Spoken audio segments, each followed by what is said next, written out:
Hey, how's it going guys? In this video I'm going to show you how to install the Can-Am Maverick X3 half windshield. First, you're going to want to start by removing these 3 bolts on both sides of the windshield. Down here you'll notice there's a hole drilled there. I've already drilled that. It's going to look like this on both sides. You're going to want to drill both of those out to 9/32. As you'll see here on this side, I've already installed the clip.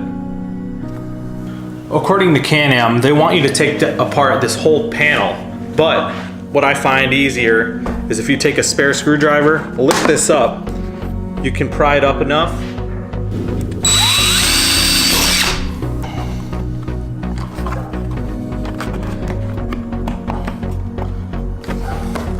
Your clip is going to want to go on the right hand side on both sides of the windshield.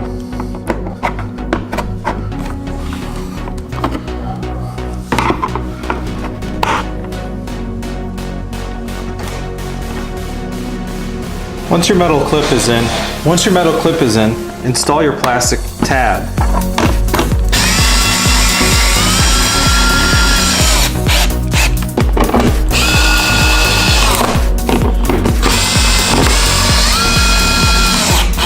After that, you want to take your windshield and you want to take your plastic piece and slide it through, making the C shape towards the roll cage.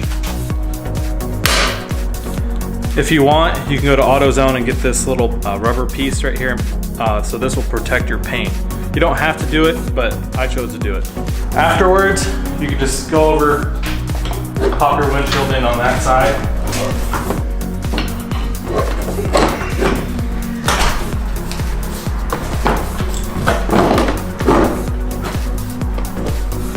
And then once it's already installed, fold the clips up and snap them into place.